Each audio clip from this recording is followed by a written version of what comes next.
Have you ever walked into a meeting, heart racing, palms sweating, convinced that everyone is about to figure out you don't belong? Here's the twist. According to a LinkedIn survey, over 70% of professionals admit they've experienced this exact fear. 70%, that's not just a few of us, that's the majority. But here's what no one talks about. Imposter syndrome isn't just a feeling. It's a career tax you quietly pay year after year in missed promotions, lower salaries, and opportunities you never even reach for. And the scariest part, the longer it goes unnoticed, the more it compounds, like interest, but in reverse. Today, I'm going to pull back the curtain on the real cost of imposter syndrome and how you can stop it from quietly holding your career hostage.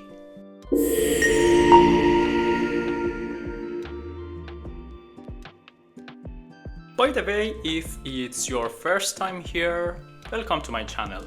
I'm Matin, a software engineer with more than 15 years of experience now living in Germany. Let's start with the numbers. That LinkedIn study I mentioned, it showed that more than 2/3 of professionals across industries from entry level to C-suite have experienced imposter syndrome at some point. But here's the thing, it's not always as obvious as I feel like a fraud. Some of the subtle signs, you downplay compliments. Oh, it was nothing. You avoid applying for jobs unless you tick every box in the listing. You hesitate to share ideas in meetings because what if it's dumb? And here's a quick personal story. Back in my early career, I was invited to present at a company-wide meeting. Instead of feeling excited, I thought, why me? Surely someone else knows more. I spent days over preparing, second guessing every word. The presentation went well, but instead of celebrating, I told myself, I just got lucky. That's the invisible anchor. It slows you down without you even realizing you're dragging it. Imposter syndrome doesn't just make you feel bad. It actively shapes your career path. You might skip applying for a promotion, decline to lead a project, or hold back on a bold idea, all because you think you're not ready. Over time, those skipped chances stack up like bricks in a wall between you and your potential. Research shows people with imposter syndrome often under-negotiate or don't negotiate at all. If you accept an offer that's $5,000 lower than you could have gotten, and you stay in that role for, let's say, 5 years, that's $25,000 gone, not counting raises and compounding effects. That's the quiet financial bleed no one talks about. When you constantly feel you need to prove yourself, you take on everything. You work late, say yes to every task, and still feel it's not enough. That overproving leads to burnout. And when you start withdrawing socially because you feel inadequate, that's when quiet quitting starts to sneak in. Not in the sense of slacking off, but emotionally checking out, because you've convinced yourself you'll never measure up anyway. We grow up believing in a clean equation. Hard work plus talent equals success. But here's the trap. When you see others succeed on social media, you only see the polished results, the curated highlight reel.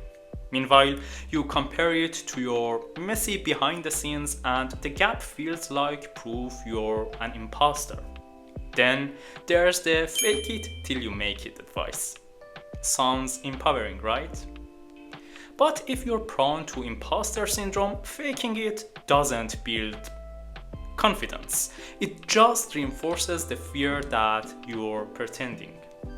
And the paradox here, High achievers, the people who objectively perform best, are often the most likely to feel like frauds. Why? Because they set their bar so impossibly high that even success doesn't feel enough. And in 2025, there's a new twist: artificial intelligence.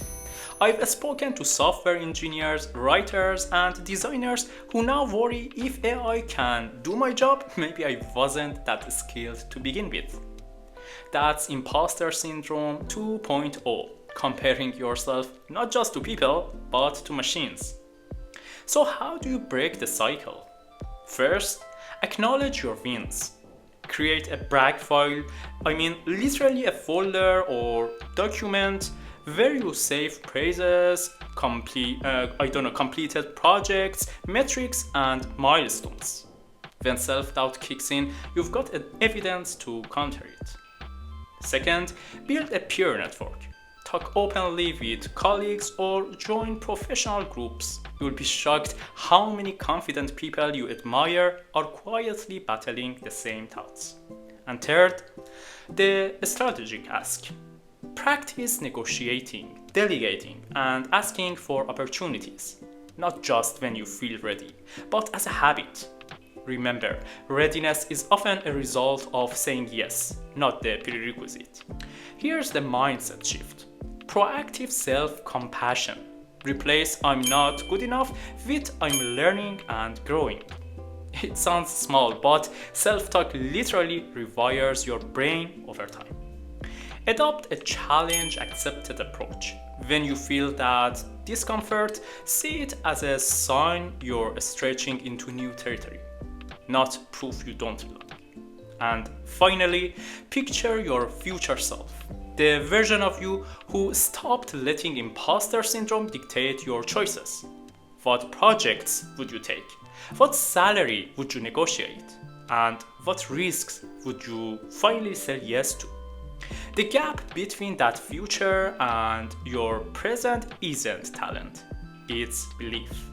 Imposter syndrome isn't a badge of humility or a quirky personality trait.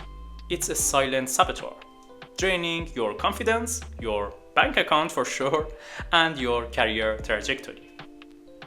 But here's the good news: once you see it, you can stop paying that tax.